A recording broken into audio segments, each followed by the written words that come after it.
Locked On Longhorns, the show. Jonathan Davis, your host. Chris Gordy from Locked On SEC joining me on today's show because we have a huge future SEC matchup this Saturday between your Texas Longhorns and the Alabama Crimson Tide. And we know Alabama is the number one team in the nation. Nick Saban is the gold standard. Alabama has won 10 plus games every season since 2008. So, Chris, I'm going to ask you, what comes to mind when you think of a Nick Saban coached football team?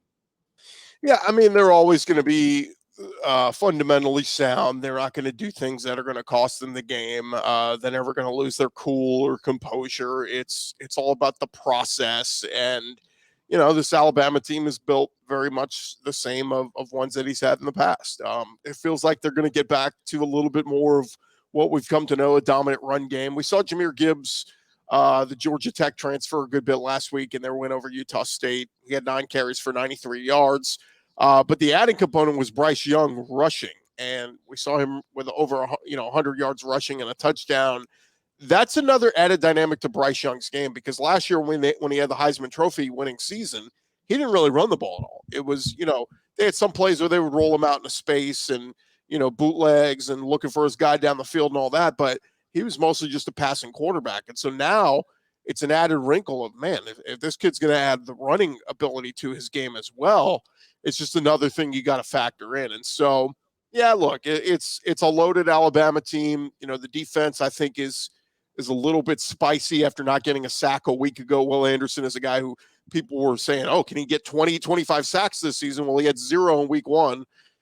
Bad news for Longhorn fans. I think Will Anderson's going to come out on a man on a mission wanting more sacks this week. So there's that component to it. But I do think the familiarity plays a little bit of role in this matchup. I think Sark, knowing Saban as well as he does and knowing, a lot of these guys like Bryce Young and his tendencies and some of the other guys, I think that plays a factor. But, man, my opinion has changed on this game so much from had you asked me back in like May or June when, it looked like Ajay Hall and Jermaine Billingsley were going to play in this game. And, it looked like Texas was going to be fully healthy with their all their transfers coming in and all this. And now all the injuries that have mounted up through fall camp for Longhorns, and on top of it, the suspensions.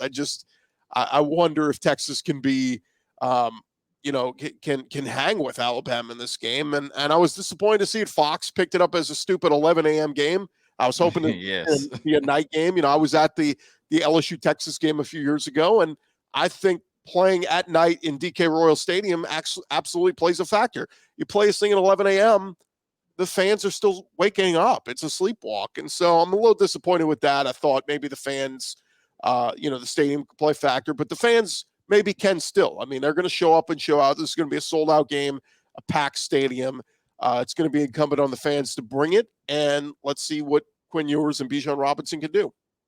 Yeah, so you talked about the familiarity there between Sark and Nick Saban. Sark, of course, spent 2 years under Nick Saban as an offensive coordinator. For a while, it looked like Nick Saban's assistants couldn't touch him at all. And then last year, Jimbo Fisher and Kirby Smart got wins against the master, I should say, in Nick Saban. So what type – does it give Sark any advantage that he spent 2 years under Nick Saban? And what does that mean for this matchup on Saturday? Yeah, I mean, you hit the nail on the head right there. Yeah, last year we finally see the Saban assistants break through and get wins in Jimbo at A&M, and then, of course, Kirby at Georgia, which, keep in mind, he lost to Saban first in the SEC title game and then got the win in the national championship game. But I think the problem is when, it's the Obi-Wan Kenobi, Luke Skywalker thing. I think Obi-Wan's always going to have the upper hand. You can think Saban, you can think his tendencies, you can think this and that, but at the end of the day, he's still the master.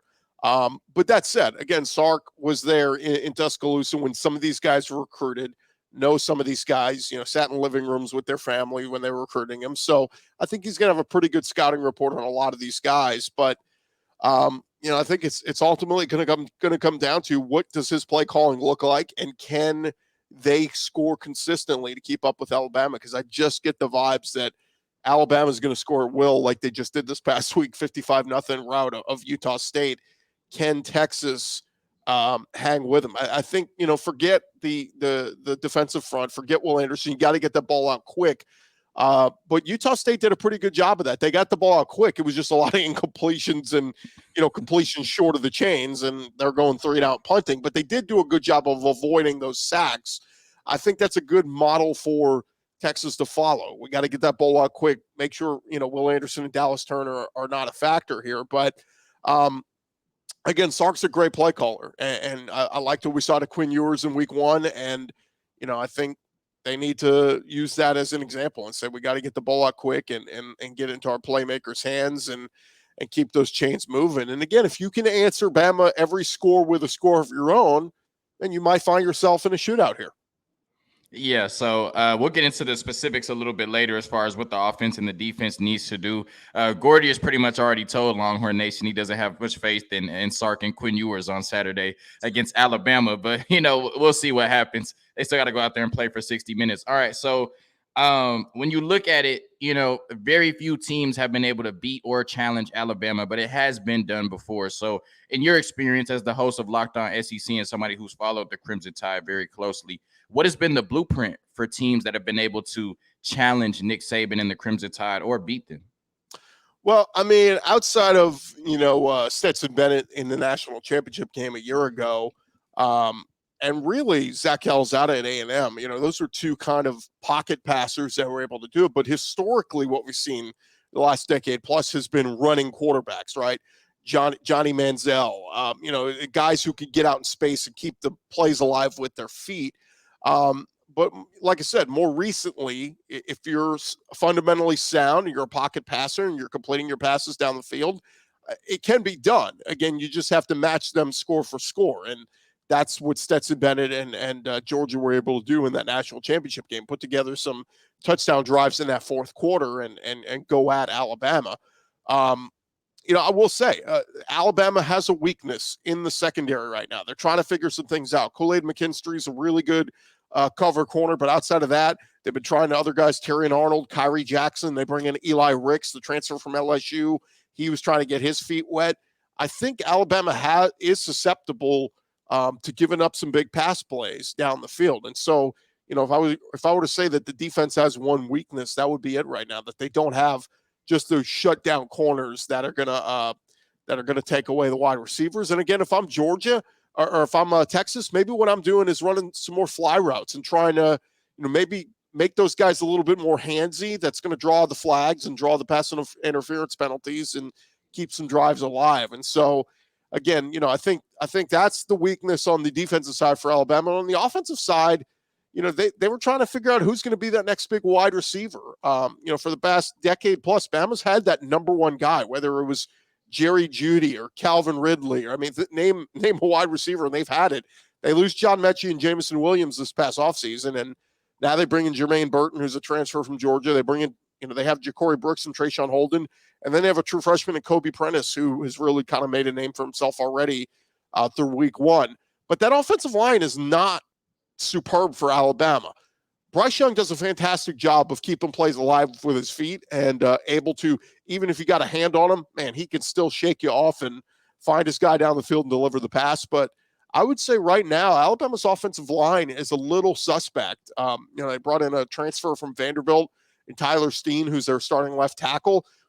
When I say those words, Alabama had to bring in a Vandy transfer to start at left tackle. That's a red flag right there. Like, that shouldn't be a thing. But I think some of the other guys, Darian Dalcourt did a really good job at center for them this past week. Emil Ekiyor, who's been good for them in recent years.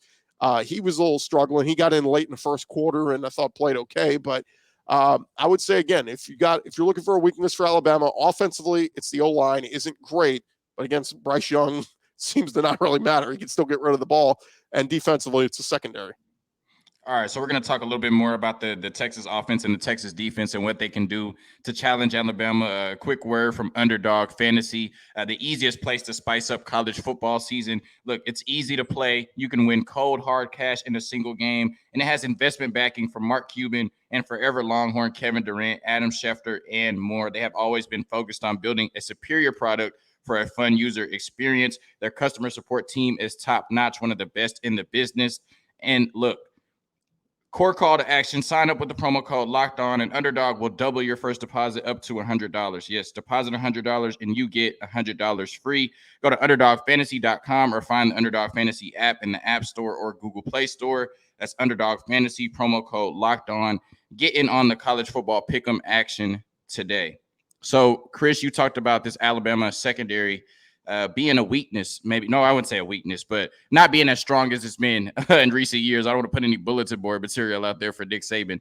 And so now you have Quinn Ewers, who is a gunslinger and can sling the ball. We saw him trying to get the deep pass going in the game against ULM, and he didn't. But that's going to obviously have to be something they can do against Alabama to beat them. So do you see a scenario where Sark, with his experience under Nick Saban and the inconsistency they have right now in the defensive backfield, maybe playing in Quinn Ewers in the offense favor? Yeah, again, like I really wish that you had a Jai Hall, and I wish the injury doesn't happen to Isaiah Nayer. Like, if Texas were at their full complement of strength with all those weapons out there, I'd say, hell yeah, they can go toe to toe. Look, Xavier Worthy, only had a couple passes this past week. I think he's a guy who can get loose. I think you're going to look to some of those freshmen from Brenen Thompson, Savion Red. Like, what are those guys? You came here for a reason. Can you step up and play big games like this? And Casey Cain, Jordan Whittington, are they ready to step up to the plate? Those guys have to get open. I know Sanders, at the tight end spot, was able to have a big week this week. I think he's going to have another big week again. But yeah, I think if I'm Sark, I know he's made the comments this week about, this game has nothing to do with us winning the Big 12, and he's kind of dismissing it. I would almost say, if you're going to take that approach, then let it all hang out there. Go for it on fourth downs. Run a trick play. Run a fake punt. Run a fake field goal. You know what I mean? Like, unleash the bag of tricks if you're Sark, because what else do you have to lose, right? If people are picking you to lose this game by 20 points and it's looking like you're going to get blown out, why not try some things and see what you could do in this one? And again, maybe hang with Alabama for a while. But I do think they're going to have to get creative with how they, utilize the run game. Again, Big Will Anderson, all those guys up front, DJ Dale and company, they are big time run stuffers. I'd love to see Bijan get out in space, maybe get some wheel routes with him and D'shawn Jamison and those guys, and utilize them out in space. But again, I just, this is a game at Sark, when it comes to play calling, let it all hang out, man. What do you have to lose? You can get more conservative when you get in a Big 12 play, but in this one, if you blink and you're down 14-0, 21-0, you're going to be looking back going, man, we should have went for it on those fourth downs. Yeah. Do you think that Texas has a better chance of winning this game in a shootout? Like you said, trying to go touchdown for touchdown with Bryce Young, or maybe shortening the game, running the ball with Bijan Robinson, D'shawn Jamison, and trying to win a lower scoring game against the Crimson Tide? It's interesting. I thought Florida State did a good job of that with LSU the other night. I mean, they literally just nickeled and dimed LSU and played ball control. That game kicked off at like 6, and it was almost 9. I'm like, this game's almost over. What's going on here? It's because Florida State did a good job of ball control. They ate up clock. I mean, it would be, every third and short, they converted, only got the 3 yards they needed, and we're moving the chains. And it's just like these long, methodical drives. And that's an interesting approach if Texas decides to go that route. Yeah, eat up clock, run with Bijan, and just play keep away from Bryce Young. He's the reigning Heisman Trophy winner. Why not try to keep the ball out of his hands? I just don't know if that would lead to a recipe for success for Texas. Again, I just think the high-powered offense from Alabama, every time they touch the ball, they're gonna score points. I think Texas needs to go up tempo and keep up with them. So it's an interesting thought. I'll be curious to see what Sark and company decide to do. And on the defensive side, you talked about Bryce Young, the returning Heisman winner. He looked great in the first game against Utah State, but he added an element we haven't seen much of with, I think, 6 carries for 100 yards and a rushing touchdown. So how much do you think Bryce Young's dual threat ability will play a factor against Texas on Saturday? Yeah, it was new. Was not expecting to see him tuck and run it. And, man, he looks like he's improved his speed this offseason. He was not that fast a year ago. So, obviously, that's an element of his game that he's added. But I don't know. I mean, if I'm Texas, maybe I put a spy on him and say, okay, dare you to run it. But, I thought Texas did a pretty good job of getting some pressure on the quarterback this past week against Louisiana Monroe. getting a couple of sacks from some of the guys. And I would just almost say, yeah, I mean, let's just play it traditional. Let's see what we can do. And if we get some sacks, great. But yeah, if Bryce Young is tucking and running it, then yeah, I think you're almost forced to say, we're going to take one of our linebackers, we're going to make him a spy and have to keep him in the pocket. It's just the tough part about Bryce Young, man, is, and I've seen it so many times, I saw it this past week and I saw it all last season, even when you get to him and you get a hand on him and you can't bring him down, he still is keeping his eyes downfield and he's looking for that open target. And, it's like you get the successful pass rush, you get a hand on him, and he still completes the pass down the field. It's a first down for Alabama. So it's frustrating at times, but that's what makes him so great. Who is one offensive weapon the Longhorns absolutely have to keep in control for the Crimson Tide? Is it Jahymir Gibbs at running back, or is it somebody at wide receiver or tight end on Saturday? Yeah, I think it's Gibbs. The interesting part about Gibbs is, we heard about his versatility at Georgia Tech, how, this guy is a great pass catcher out of the backfield. Well, against Utah State last week, all we saw, he had one catch for 5 yards. That's a dangerous aspect of his game that I just feel like Jahymir Gibbs, if you don't keep track of him and he leaks out of that backfield and you're not accounting for him, man, he's going to catch a big play and do some damage against you down the field. So Jace McClellan, who's their backup running back, he saw some action this past week. He had 2 catches for 2 touchdowns.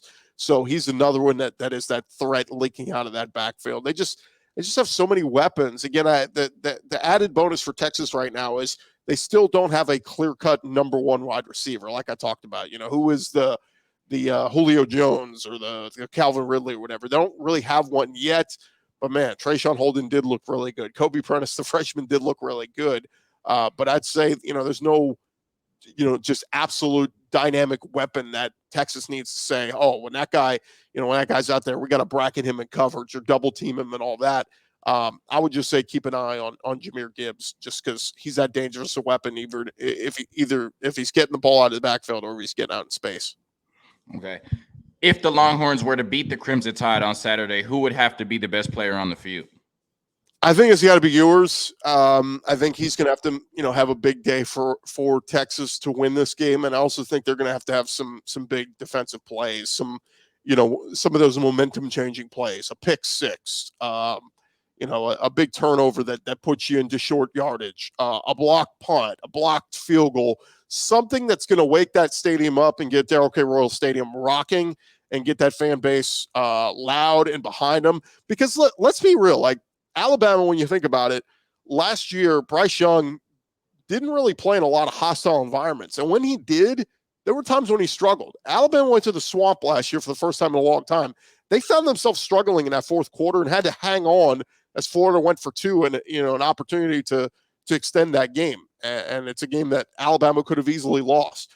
At Auburn last year in the Iron Bowl, it's a game Alabama should have lost. If Tank Bigsby goes down in bounds, they eat up clock, and Auburn wins that game. So Alabama has played with fire in recent years. They've had games at LSU, beat them in the trenches last year, a team that they were, supposed to blow out by a million points, and LSU hung with them for a while. So I think if the fans can bring it on Saturday morning, albeit an early game, wake up early, get your voice ready and start to scream and yell, I think the hostile environment can have an effect on Bryce Young and that offense. But again, it's going to take some of those big game-changing plays from Texas, both on defense and special teams, to really sway that momentum. And of course, like I said, a big day from Quinn Ewers is going to be needed. Chris, I'm going to get you out of here on this. What would a win for Sark mean on Saturday against Nick Saban in Alabama? Oh, it'd be huge. I mean, it'd be a huge feather in his cap. We know, the 5-7 season a year ago is not what anybody wanted. I bring it up all the time, though. So many of those games last year were one-score games. It could have easily swung the other way, and we could have been talking about a 10-win season. I know people always say, oh, ifs and buts or whatever. But, I mean, it's true. If you watch Texas last year, they were so close in so many of those games, and it felt like, man, this program is very close to flipping the tide. I think they're in that same spot right now. I don't know if this game will be indicative of, like I said, the season that Texas can have. They can still run through the Big 12.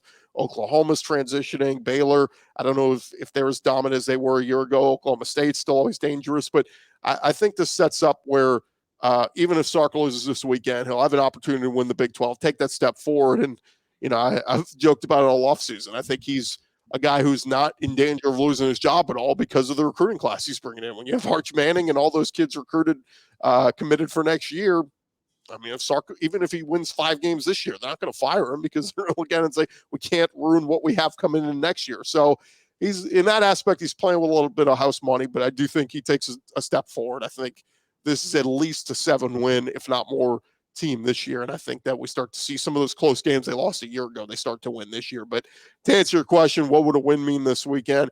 It would be massive. It would be a huge exclamation point for this program. And I think it would send a message to the Longhorn faithful that, hey, maybe we're a little bit ahead of schedule, more so than we thought we were. And again, it would be a massive, massive win. And it might be the thing that keeps Alabama out of the playoff at the end of the year. Locked on Longhorns, the show. Jonathan Davis, your host. Chris Gordy from Locked On SEC joining the show. Make sure you're subscribed to Locked On SEC on YouTube and listening to Locked On SEC wherever you get your podcasts. Longhorn Nation, is Bama week. Peace.